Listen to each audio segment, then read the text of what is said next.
Good morning mga ka-backyard. Time check is 5:55 AM. So mag-harvest tayo ngayon ulit ng mga gulay natin. Start natin dito sa mga mustasa natin. Then check natin yung talong natin kung meron tayong pwedeng ma-harvest. Then kailangan din natin ng kangkong. Okay. Ang weather natin ngayon is medyo makulimlim pero hindi naman siya umuulan. So sana magtuloy-tuloy yung ganda na ng panahon ngayong araw. So para maka-adjust na rin yung mga halaman natin. So, kasi halos 1 week na silang nakababad dun sa may tubig.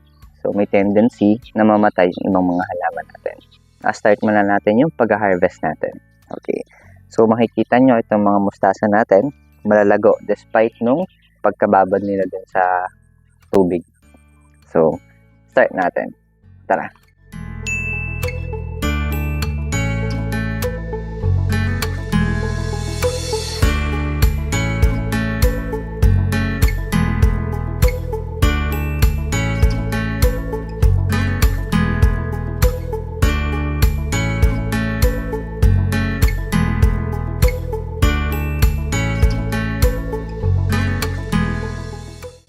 So, natapos na tayo sa mga mustasa. Ito yung mga na-harvest natin. Magaganda yung mga dahon niya.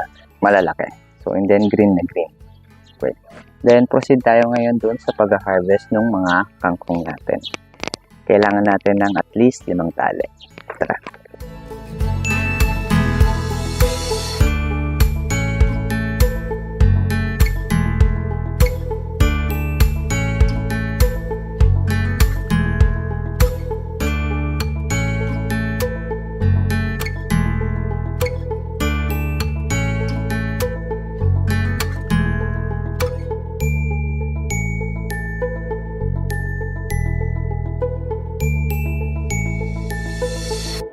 So yun ang mga ka-backyard, tapos tayo mag-harvest ng 5 tali ng kangkong. Titingin naman tayo dun sa mga talong natin kung meron tayong mga makukuha. Tara.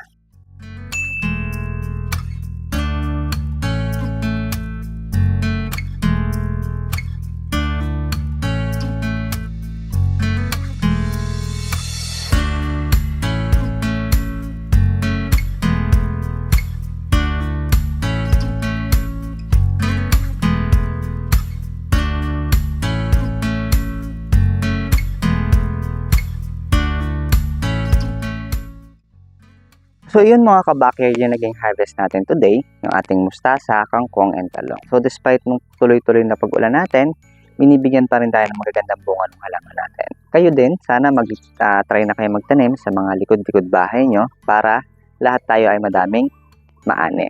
So yun lang mga ka-backyard. Thank you for watching. Until next time. Thank you.